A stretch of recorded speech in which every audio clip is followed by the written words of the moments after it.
Hello, and welcome to the Pest Control Marketing Podcast with your host, me, Hal Coleman, uncensored and unplugged. Pay attention, take lots of notes, because you're going to find out exactly how to get more new customers, more referrals, and grow your business. Hal Coleman has been active in the pest control industry for over 40 years, including owning and operating his own successful pest control business for 18 years. He now devotes his time to helping other PCOs and other WCOs double, triple, and even quadruple their businesses faster than they ever imagined. Be sure to check out his website, pestcontrolmarketer.com. For more information about Hal's coaching program, you can reach him at 770-993-0004 or email him hal@halcoleman.com. Mike Stewart is known as the Internet audio and video guy. Since the birth of the Internet, Mike has been showing small business owners how to get more new customers, increase their sales, and grow their businesses online using audio and video, now with iPhones and Android phones. For more information about Mike's coaching program and his online training courses, visit MikeStewartCoaching.com or email him mike@internetaudioguide.com. Well, hello, boys and girls. This is Hal Coleman here with another episode of the Pest Control Marketing Podcast, along with my sidekick, Mike Stewart. I hope you're there, Mike. Are you? Yes, sir. I'm here today. I'm looking forward to our conversation, as always.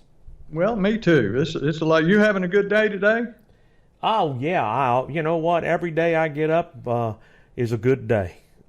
Well, there you go. I know the feeling. Well, listen, Mike, I'm going to talk about something today that it's a subject that I had to live with for many years, owning a pest control company. And at one time I had 10 employees when I sold my business. And I don't think you've had as many employees as I have through the years, but I want to talk about recruiting today because it's a big issue. All of my clients are dealing with this issue. You know, back in 10 years ago, in 2008, when we were sliding off into that big recession, tons of people were out of jobs. They were getting laid off. Businesses were closing up. And I began doing volunteer work at the big church here, teaching people how to get hired. And we had hundreds of people there, 2 workshops a month. And I've still been doing that for 10 years now, 2 workshops a month for people in job transition. But back then, all you had to do was put up a help wanted sign, and you just had floods of people showing up because there were so many people out of work. But now, let's fast forward 10 years to now. Here we are, September the 7th, 2018. What I hear from the small business community a lot now is that there are people are hiring, and so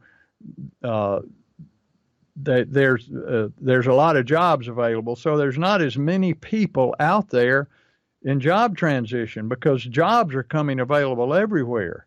And so people are going back to work. So the struggle that a lot of my clients are having right now is I can't find anybody. I need help. I need to hire a technician. I need to hire somebody and train them, and I can't find anybody. You know, I have a few that show up and answer my ads, but they're worthless candidates, you know, for one reason or the other. So what I want to talk about is how to find good people. Now, the worst thing that can happen to us a lot of times, and it happens to everybody, if you're a one-man operator and you have no employees and you plan to live out your career and retire without ever having an employee, then you won't be concerned with this, but most are not. And my clients hire me because they want to grow their businesses and they want to be hiring employees and getting bigger and bigger. So, what you want to do is 3 things. These 3 things are absolutely essential if you want to get good employees. And those 3 things are recruit, and recruit. You have to do all 3 of those. You need to look at your pest control business or whatever home business you're in. If you're listening to this podcast and you're a plumber, electrician, if have a legal firm, if you have a dog grooming business, or if you have a shoe store and you have employees, it doesn't matter. You need to look at your business as if it were a professional baseball team. A baseball team or any sports team, they're recruiting 24 hours a day, 7 days a week, year round, 365 days a week. They're recruiting. They're going out there looking for people. They're trying to find people because they know that the players they have on the field right now playing the games are not permanent. They're temporary. No employee is permanent. They're all temporary. One may stay with you for 2 weeks. Another one may stay with you for 25 years. But at some point, you're going to wake up one day and they're not going to be there. So, for instance, if you have one of your right-hand man or woman in your business comes up to you Monday morning and says, look, my spouse is getting transferred to Phoenix, and we're going to be moving in 90 days, and I got to leave here. Or you get the call that one's had a heart attack, and they're down at the morgue. You don't know. And when that happens, and you've got a whole route out there waiting to be serviced, and now you just found out that the guy that runs that route or the girl that runs that route is gone. What do? You go into a total panic. And most people just, at that point in time, they start looking for help. They say, well, I got to have some help. So they start putting want ads out there and ads on the internet and going into a panic trying to find help. And they're really under the gun. They realize they're losing money every day because stuff is not getting serviced. And so they typically will hire the first person that says, yeah, I can go to work for you, which is not their ideal candidate, and it ends up being somebody that doesn't work out. When you're under pressure, you make bad decisions. So recruit. I would suggest that you set aside a half a day a month. You say the last Thursday in every month from 1 o'clock to 4 o'clock to interview candidates, and have help wanted ads out there on the internet, local newspapers. Put the word out to your client base is a great place to find a good candidate, and start taking in applications. And when you get one, you call people on the phone, talk to them, and say, we don't have the position available right this minute, but I'm working on our next position. And you can tell them, say, it may, whatever your time frame is, you may say, we're going to have something in about 90 days, or we're going to hire somebody this spring, but we're looking for our next candidate, whatever reason. If they pass the telephone interview process with you and you want to take it further, then you set up a one-on-one meeting with them. And if they like you and you like them and they really want to go to work for your company, they'll wait. If they're working now already, which a lot of them are, they're just not happy where they're working, so they're looking for a better job. They'll wait. And even if they take another job and they want to go to work for you, when you call them, they'll leave that job and come to work for you. So, but it's really nice when somebody comes in and says, I'm not going to be working here anymore, I quit. Or you have to fire somebody, and they walk out the door and they leave, and you pick up the phone, you open your drawer, you pull out your applications, you pick up the phone, and you make a phone call and say, hey, Bob, I've got that opening for you now. You ready to go to work for me? And they say, yes. And it's so simple. You've already got the players on the bench, like the ball team. There's a whole bench full of people waiting for the phone call.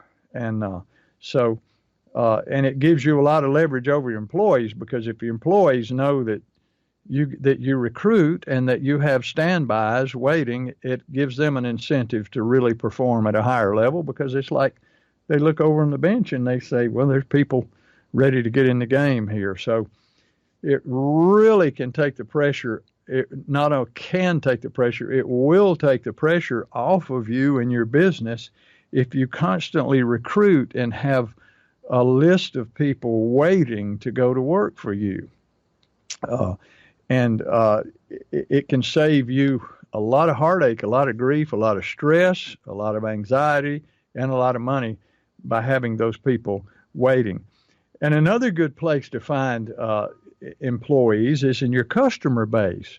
You should have a flyer, a we're hiring flyer that you give out to all of your customers and let them all know that you're looking for help. Now, the reason the customers are good is because they will do a lot of screening for you. You see, if they know that Fred Johnson's 22-year-old son down there is out of work and looking for a job, but they know he just got off of his third drug arrest and his fourth DUI conviction, and he's been in jail 3 times in the last 18 months, and he's a troublemaker, and they're not going to tell him that you're looking for help, you see. But now, because whoever they recommend to you is a direct reflection on them, so they will screen out one. You don't get that luxury when people answer your ad because they call you on the phone and all you know is what they sound like. So let your customers know that you're looking for additions to your team. And a lot of times your customer will be the one that comes up with a good prospect for you to hire. Now, something else, this is a big mistake people make when they're recruiting, is they post a job, say job available. We're hiring. We have a job. And you know what? When you advertise a job, you're going to get people who are looking for a job. Versus if you advertise a career, you're going to get responses from people who are looking for a career. And me personally, I want people who are looking for a career to go to work for me and help me build a business and grow and become a manager or a salesperson, general manager, supervisor, work their way on up as I grow my business.